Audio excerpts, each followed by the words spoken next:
Good morning, students. Today we will study about nationalism and imperialism. Nationalism, राष्ट्रवाद, imperialism, साम्राज्यवाद. Let's start. We have seen that nationalism is a healthy and positive ideal which led to the unification of many nations, and a number of new nations also came into existence. हम देखेंगे कि nationalism एक healthy and positive idea थे जिसके कारण बहुत सारे Nations का यूनिफिकेशन हुआ और बहुत सारे न्यू नेशन का क्रिएशन भी हुआ. But by the last quarter of the 19th century, nationalism became a narrow concept with limited ends. Two factors contributed to the change of the form of nationalism. First was that gradually nationalist groups became increasingly intolerant of each other and were ready to go to war. क्या देखेंगे कि जब nationalism की feeling के कारण new states का निर्माण हुआ, जो बहुत सारे नेशंस थे उसका यूनिफिकेशन हुआ, लेकिन लास्ट के 19th सेंचुरी में हम देखेंगे कि यह नेशनलिज्म की थिंकिंग बहुत नैरो हो गया. इट मीन्स काफ़ी उग्र हो गए. इसके दो कारण थे. पहला था नेशनलिस्ट ग्रुप जो थे वे इंटॉलरेंट हो गए और एक दूसरे से लड़ने के लिए हमेशा तैयार रहते थे. Secondly, the major European powers started manipulating the nationalist aspirations of the subject people in Europe to further their own imperialist aim. और दूसरा कारण था जो इम्पेरियल थे, यूरोपियन जो मेजर पावर्स थे, वे अपने देश की जनता को उकसाते रहते थे या वहाँ की जनता भी अपने रूलर को उकसाते थे कि इम्पेरियलिस्ट को बढ़ावा दे, यानी साम्राज्यवाद को बढ़ावा दे, यानी दूसरे जो नेशंस हैं उसके भूभाग को हड़पे. ये दोनों ही कारण थे जिससे हम देखेंगे कि लास्ट 19th सेंचुरी में जो है यह काफ़ी नेशनलिस्ट फीलिंग नैरो हो गए थे. Nationalist tensions started being in Europe after 1871 और 1871 को हम बाल्कन प्रॉब्लम्स के रूप में जानते हैं. The most serious source of this tension was the area called the Balkan. This area is commonly known as Turkish empire. जो बाल्कन क्षेत्र पर अधिकांश भाग पर जो है टर्की के रूलर का अधिकार था. और यह बना था किससे? मॉडर्न डे के Romania, Bulgaria, Albania, Greece, Macedonia, Croatia, Bosnia, Herzegovina और Slovenia, Serbia and the Montenegro. इन सारे कंट्रीज़ के पार्ट को लेकर जो है इन सभी पार्ट से जो है बाल्कन क्षेत्र बना था और टर्की का उस पर अधिकार था. The inhabitants of area were broadly known as the Slavs. और उस एरिया में जो लोग रहते थे वे स्लाव कहे जाते थे. A large part of Balkans was under the control of Ottoman empire. This empire was very large but gradually its sultan became weak and worthless. लेकिन हम देखेंगे कि धीरे धीरे जो बाल्कन क्षेत्र और जो टर्की का सुल्तान था वह कमज़ोर होते गया और कमज़ोर होने के कारण बाल्कन क्षेत्र पर उसकी पकड़ कमज़ोर पड़ गई. A large part of its population was Christian whereas the sultan used to be Muslim. Large part में जो वहाँ के सिटीजन्स थे, पब्लिक थे, वे क्रिश्चियन थे, लेकिन जो रूलर था, रूलर में टर्की का जो रूलर था वह मुस्लिम था. They used to pay heed to the demands of Muslim subject but ignore that of the Christian. और मुस्लिम शासक की यह विशेषता रही है कि मुसलमानों के मांग को, डिमांड को तो पूरा करने में इंटरेस्ट दिखाते थे, लेकिन अदर रिलीजन के जो क्रिश्चियंस थे उसकी डिमांड को वे पूरा नहीं करते थे, उसे इग्नोर कर देते थे। This frustrated the Christians. The European Christian Nations gave them support and taking side of their Christian subjects. They started interesting in the internal politics of the Ottoman Empire. अब क्या है कि जब एक वर्ग की इच्छा को, उसकी डिमांड को पूरा करे, दूसरे को डिनाई करे और इग्नोर कर दे, तो ऐसे में क्या है, अपने रूलर जो होते हैं उसके अगेंस्ट उठ खड़े होते हैं।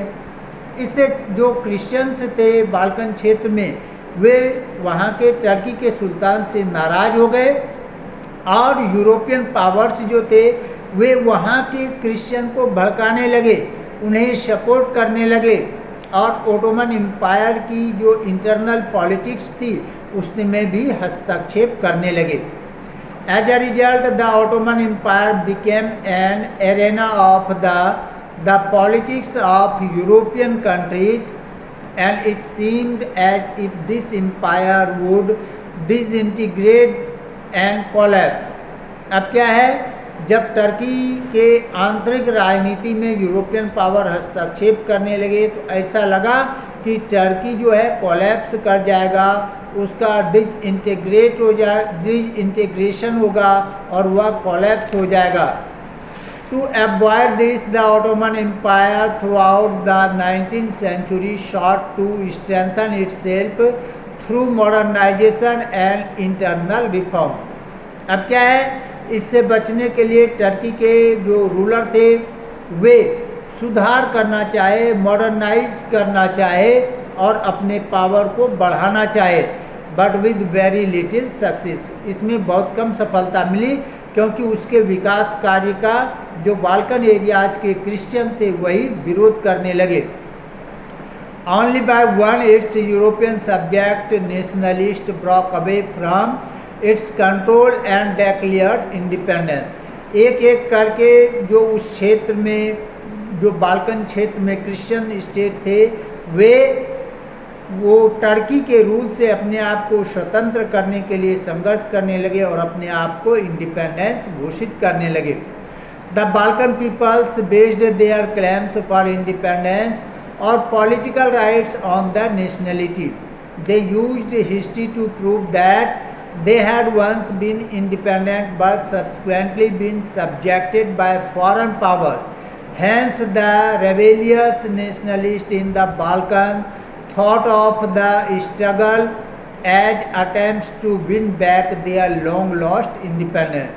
अब बाल्कन क्षेत्र के जो क्रिश्चियन थे वे इतिहास को आधार बनाकर जो है स्वतंत्रता की मांग करने लगे। वे इतिहास का तर्क देते थे कि पहले हमारा देश स्वतंत्र था, लेकिन बाद में इम्पेरियल पावर ने उस पर अधिकार कर दिया और हमें अब स्वतंत्रता चाहिए। और जो नेशनलिस्ट, जो रेवोल्यूशनरीज थे, वे बार बार संघर्ष करने लगे। There were 3 causes which complicated the Balkan problem. 3 कारण थे जिसे बाल्कन प्रॉब्लम को कॉम्प्लिकेट बनाया। पहला क्या था? As the different Slavic nationalists mentioned above struggled to define their identity and independence, the Balkan area became an area of intense conflict. पहला था, बाल्कन क्षेत्र में जो क्रिश्चियंस थे वे अपने इतिहास के आधार पर अपने नेशन के लिए स्वतंत्रता की मांग करने लगे और यह डिमांड जो है वह काफ़ी ज़्यादा ज़ोर शोर से उठने लगी, जिससे जो टर्की जो रूलर्स थे और उस एरिया के क्रिश्चियन थे उसके बीच में कॉन्फ्लिक्ट होना शुरू हुआ और इसमें यूरोपियन पावर्स जो है क्रिश्चियन को सपोर्ट कर रहे थे। Secondly, the Balkan states were fiercely jealous of each other and each hope to gain more territory at the expense of the other. दूसरे, बाल्कन क्षेत्र में जितने भी क्रिश्चियन राष्ट्र थे उसमें आपस में ही ईर्ष्या की भावना थी। प्रत्येक जो है नेशनलिस्ट अपने देश का अधिक से अधिक एक्सपेंशन चाहते थे, अधिक से अधिक क्षेत्र पर अपना अधिकार चाहते थे। And thirdly, matters were further complicated when the Balkan became the scene of big power rivalry. और तीसरा जो सबसे मुख्य कारण बना कि अब बाल्कन क्षेत्र में यूरोपियन पावर जो थे, बिग पावर थे, वे प्रवेश कर गए वहाँ की राजनीति में और एक दूसरे के राइवल थे, विरोधी थे। During this period, there was intense rivalry among the European powers over trade and colonies as well as naval the military might. अब क्या है, उस क्षेत्र में व्यापार करने को लेकर, अधिक से अधिक भूभाग पर अधिकार को लेकर सभी यूरोपियन पावर्स एक दूसरे से टकराने लगे। These rivalries become very evident in the way the Balkan problems unfolded. Each interested power, Russia, Germany, England, Austria-Hungary, was keen on countering hold of the other powers over the Balkan. उस क्षेत्र में मुख्य रूप से जो big power थे, रसिया, Germany, England, Austria, Hungary, ये थे। और ये सभी आपस में जो है लड़ रहे थे ताकि अधिक से अधिक भूभाग पर वे अपना अधिकार कर सके, अधिक से अधिक भूभाग को अपना कॉलोनी बना सके। And extending its own control over area. This led to a series of wars in the region, and finally the First World War broke out from this region only. हम देखते हैं इसी के फलस्वरूप जब आपसी टकराव होने लगे तो इसके फलस्वरूप सीरियल वाइज अनेक युद्ध हुए और इसी युद्ध के फलस्वरूप पूरे यूरोपियन कंट्रीज दो भाग में बट गए और उसी के फलस्वरूप हम देखेंगे कि वहाँ पर जो है ये फर्स्ट वर्ल्ड वार शुरू हुआ। Thus, the healthy and the positive concept of nationality aligned with the imperialism and ultimately led to the disastrous First World War. But from the disaster emerged a ray of hope when many of the countries which had been colonized by the European powers in the 19th century began to oppose imperial domination. अब क्या है, इस प्रकार से imperialism जो nationalism है उसमें उग्रता आई, imperialism बढ़ा, इसके फलस्वरूप जो है देश आपस में टकराने लगे, फर्स्ट वर्ल्ड वार हुआ। लेकिन उसके बाद एक होप जगा, जितने भी इम्पेरियल कंट्रीज थे वे अब जो है आपस में ही नेशंस को, अपने कॉलोनीज को मुक्त करने के लिए एक दूसरे पे दबाव डालने लगे और जो कॉलोनीज थे वहाँ के सिटीजन्स भी कंटिन्यूसली रिवॉल्ट करने लगे ताकि वे अपने स्टेट को स्वतंत्र कर सके। The anti imperial movements and developed everywhere were nationalist in the sense that they struggle to form independent nation state. जितने भी नेशनलिस्ट थे वे गुप्त संगठन बनाए और इंडिपेंडेंस के लिए कंटिन्यूअस संघर्ष करने लगे, युद्ध करने लगे। And were inspired by the sense of collective national unity. और यह इसका मुख्य कारण क्या था, वहाँ के सिटीजन्स जो थे प्रत्येक कंट्री के, वे भी काफ़ी इंटरेस्टेड थे, वे उनके अंदर नेशनलिटी की फीलिंग थी और वे इतना उग्र हो चुके थे कि अपनी गवर्नमेंट पर ही दबाव डाल रहे थे कि इम्पेरियलिज्म को फॉलो करो, अधिक से अधिक स्टेट का विस्तार करो। Forged in confrontation with the imperialism throughout Europe, people developed their own specific variety of nationalism, but the idea that societies should be organized into nation state came to be accepted as natural and universal. अब देखेंगे इसके कारण अनेक संघर्ष हुए और वहाँ के सिटीजन्स जो है वे ऑर्गेनाइज्ड होकर संघर्ष करने लगे ताकि नेशनल स्टेट का निर्माण हो सके। और इसके फलस्वरूप जो है बहुत सारे इतिहासकार कहते हैं कि इस प्रकार की फीलिंग का उगना नेचुरल है और यूनिवर्सल है। ओके, हम देखेंगे कंक्लूड में यही कहेंगे कि हम लोगों को नेशनलिटी की फीलिंग होनी चाहिए, लेकिन उग्र नहीं होनी चाहिए, क्योंकि उग्र नेशनलिटी की फीलिंग जो है हमारी थिंकिंग को नैरो कर देता है और यही युद्ध का कारण बनता है। Okay, thank you.